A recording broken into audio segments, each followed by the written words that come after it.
भगवान जी का नाम नहीं करना चाहिए।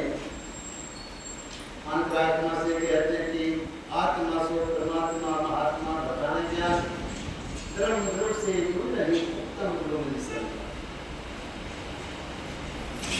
आत्मा से किया हुआ मन तो उड़ारू होता है, मन का कोई कार्य नहीं होता। तो जिस समय कोई हम कार्य करते हैं तो मन चंचल होता है, मन उड़ारू होता है। अभी यहाँ है पानीपत में है तो मेट्रो स्टेशन में मुंबई के तक में चला हुआ है, तो इसलिए इस मन को कंट्रोल करके मनसा वाचा करुणा ये जो दोष होते हैं वो हरने वाला कौन है?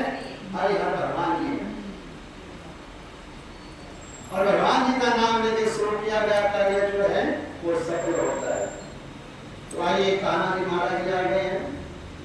बोलो कृष्ण भगवान की जय, वृंदावन भगवान के बिहारी लाल की जय। तो कथा कार्तिक कृष्ण पक्ष की चतुर्थी को करवा चौथ है। इसमें गणेश जी का पूजन करके उन्हें पूजन दान से प्रसन्न किया जाता है। इसमें गेहूं का करवा भर के या धान का करवा भर के पूजन किया जाता है। और विवाहित लड़कियों के यहाँ चीनी के करवे जो बनाए जाते हैं बिहार से भेजे जाते हैं। इसमें निम्नलिखित कहानी सुनकर चंद्रोदय जो चंद्रमा निकलता है तो चंद्रमा को अर्घ देने के बाद व्रत खोला जाता है। कथा इस प्रकार है कि एक साहूकार था, उसके 7 बेटे थे और एक बेटी थी। वैसा तो भाइयों की प्यारी बहन थी, एक साथ ही बैठ करके खाना खाते थे। इतना प्रेम था भाई बहनों पर, वो एक साथ ही बैठ करके खाना खाया करते थे। तो एक दिन कार्तिक की चौथ आई, उसकी बहन ने करवा चौथ का व्रत रखा, पहला व्रत था। सारे भाई भोजन करने के लिए आए और इकलौती जो बहन थी अपनी बहन से बोले कि आप बहन तो भी खाना खा ले। उनकी माँ बोली अरे बेटा आज तो ये खाना नहीं खाएगा, इसका करवा चौथ का व्रत है, जब चंद्रमा निकलेगा तभी खाना खाएगी। तो उसकी भाइयों ने छल कपट से जंगल में एक बड़ा पेड़ था, उसमें आग जलाकर छलनी में से नकली चंद्रमा को निकाल दिया। तो वह अपने भाभियों से बोली चलो भाभी देखो चंद्रमा निकल आया है, अर्घ ले लो। तो उसकी भाभी बोली ये तो तेरा चंद्र निकला, ये तो तेरा चंद्रमा निकला है।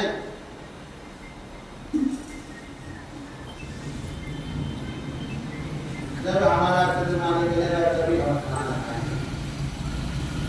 आज करवा चौथ का व्रत है, जब चंद्रमा को अर्घ देकर ही हम खाना खाएंगे। तो उसके भाइयों जब ये चंद्रमा दिखाया था तो उसकी भाभी बोली कि हमारा तो रात को चंद्रमा निकलेगा, अभी तो दिन भी नहीं छिपा, अभी तो दिन भी नहीं छिपा, चंद्रमा तो रात को निकला करता है। यह सुनकर के भाइयों के कहने से भाइयों का बड़ा प्रेम था बहन के साथ, तो बहन ने भी क्या किया, उसने चंद्रमा को अर्घ दे दिया। अपनी भाभियों का भी कहा नहीं माना और अपने भाइयों के कहने से वो चंद्रमा को अर्घ दे करके खाना खाने के लिए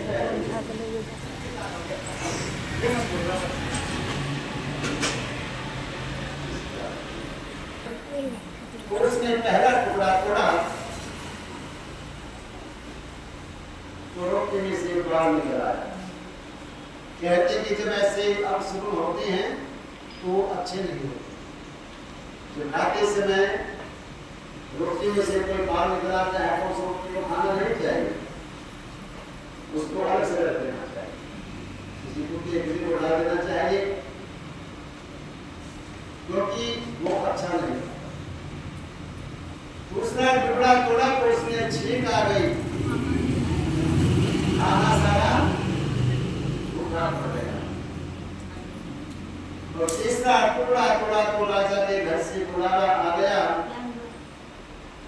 कि राजा का लड़का बीमार है, जल्दी भेजो।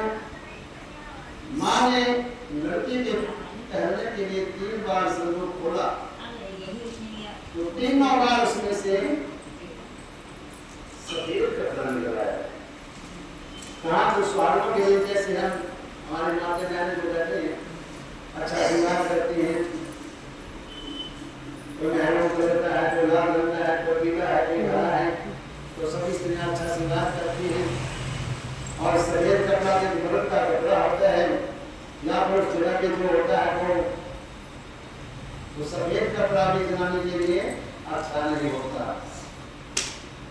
ना ही सफेद कपड़ा जनानी को पहनना चाहिए, ना ओढ़ना चाहिए। तो जो सफेद कपड़ा निकला और उसको सफेद कपड़ा पहना कर ही उसकी माँ ने ससुराल में भेज दिया। माँ ने लड़की के पल्ले में एक सोने का सिक्का बांध दिया और बोली कि रास्ते में जो भी मिले उनके पैर पड़ते जाइए, यानी उनके पैर पकड़ते रहे, पैरों पे हाथ, पैरों को छूना। जो तुम्हें सुहाग की आशीष देगा, जो तुम्हें सुहाग की आशीष देगी, सदा सुहागन रहो। ऐसा शब्द बोलेगा या बोलेगी तो उसको एक सोने का सिक्का दे देगा। तो टोले ने गांठ लगा दी। अब उसी रास्ते में जो कोई भी मिला सबके पैरों पे पड़ती चली गई, किसी ने भी सुहाग का आशीष नहीं दिया।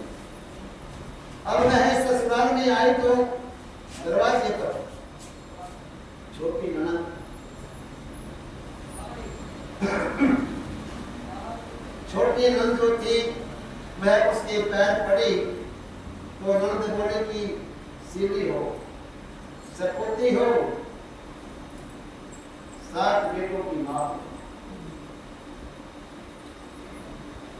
अपनी भाभी को जब ऐसा आशीर्वाद उसने दिया तो उसने वो सोने का सिक्का जो माने दिया था खोल करके अपनी हिंदू को बताया। बस फिर क्या था कि उसके बाद को अंदर चले गए, अंदर आकर देखते हैं कि उसका पति मरा हुआ है। ऐसा तो जगह किसी के साथ ना हो, क्योंकि हमने कई बातें कहते हैं जब हम गए बड़े बड़े जवान लड़कियां बड़े बड़े जो बात शादी में होती है 5-4 महीने के बाद ये ऐसा सुनते हैं क्योंकि ये ब्रह्मा भाभी हो। अगर ऐसा धोखा जाए किसी के साथ भी ना, जब उसकी नंद ने सत्यव्रत दिखाया कि उसका पति मरा पड़ा है, अब वह उसे लेकर एक कोठरी में पड़ी है। 1 साल तक उसकी सेवा करे, उसकी सास गांधी के हाथ बची कुछ रोटियां उसके भेज देती थी। इस प्रकार से अपने पति की सेवा करते करते 1 साल हो गए। करवा चौथ का व्रत आया, सारे पड़ोसियों ने कहा कि नहा धोकर के करवा चौथ का व्रत करें। सबने सिर धोकर के हाथों में मेहंदी लगाई, चूड़ियां पहनी। वह सब देखती रहे। एक पड़ोस ने बोले कि तू भी करवा चौथ का व्रत कर ले। तब वह बोले कि मैं कैसे करूं? तो वह बोले कि थोड़ी माता की कृपा से सब ठीक हो जाएगा। मैया रानी जो है सबको फल देने वाली है, गलती को माफ करने वाली है। उस मैया का ध्यान कर तेरी सभी मनोकामनाएं पूरी हो जाएंगी। उसके कहने से उसने ये व्रत रख लिया। थोड़ी देर के बाद कड़वे बेचने वाले आए। अब अपने हाथों को मार ली, कड़वे बेचती है देती है। जब करवा बेचने आई तो करवा लो भाइयों की प्यारी करवा लो। एक करवे वाले मेरे को भी करवा देगा। मैं कहने लगी मेरी दूसरी बहन आएगी तो वो तेरे को करवा देगी। दूसरी आई तो दूसरी ने भी कहा कि करवा लो। भाइयों की प्यारी करवा लो। ये करने वाली मेरे को भी करवा देगा। तब है बोले कि मेरी तीसरी बहन आएगी वो तेरे को करवा देगी। इस तरह 5 बहन आकर के चली गई पर किसी ने भी उसको करवा नहीं दिया। करवा नहीं दिया। फिर छठी बहन आई और बोली मेरी 7वीं बहन आई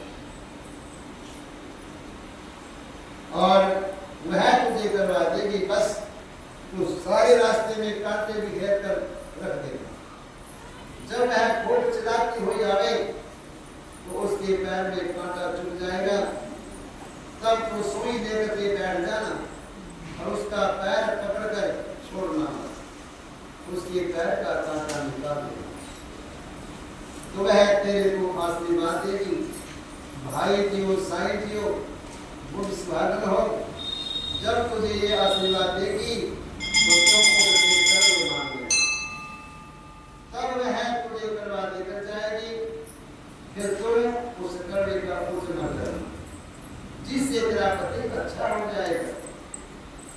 अब उसने वैसा ही किया। सारे रास्ते में कांटे बिछा के जब वो करवे लेकर खूब चिल्लाती हुई आई तो उसके पैर में कांटा चुभ गया।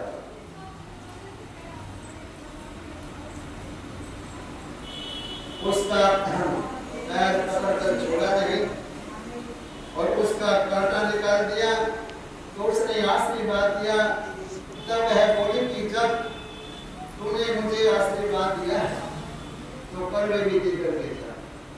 तो वह बोली कि तूने तो मुझे ठग दिया। यह कहकर उसने उसे करवा भी दे दी। अब करवे लेकर के उसने उज्जवल की तैयारी व्रत रखा। राजा का लड़का ठीक हो गया और बोला कि मैं बहुत सोया हुआ। वह बोले कि सोए नहीं, 12 महीने हो गए तेरी सेवा करते थे। उसने चोट माता का उज्जवल अच्छी तरह से किया। अब उसने माता की कहानी सुनी, उज्जवल करा। अब वे दोनों चौक पर खेलने लगे। इतने में बांदी देर की पड़ी और गुड़ की डली लेकर के आई। दोनों को खेलते देखकर के सासू से जाकर बोली कि महलों में तो खूब रौनक हो रही है। तेरी बहू और लड़का चौक पर साथ खेल रहे हैं। इतनी सुंदर सासू देखने को आई। दोनों को देखकर बुढ़िया बहुत खुश हुई। बहू ने सास के पैर दबाए और सासू बोले कि बहू सच सच बता तूने क्या किया। उसने सारा हाल अपने सासू को बताया तो राजा ने सारे शहर में ढिंढोरा पिटवाया कि अपने पति की जीवन सुरक्षा के लिए सब बहनें करवा चौथ का व्रत करें। पहले करवे को अपने पीहर में जाकर उद्गम करें। हे चौथ माता, जैसा राजा के लड़के को जीवन दान दिया वैसे सबके पतियों को जीवन दान दें। कहानी सुनते समय कटोरी में चाल को और देते समय ऐसा 7 बार बोले कि चंदा आए चंद्रा वालिया, चंदा आया बाटले। सुहागन अर्घ दे, मैं बैठी थी तेरी बाट में। काहे का तेरा कंडला, काहे का तेरा हार, सोने का मेरा कंडला जब मोतियन का हार। कहाँ बसे तेरा प्रेमड़ा, कहाँ बसे ससुराल। आम कड़ा मेरा प्रेमड़ा और नीम कड़ा मेरी ससुराल। ये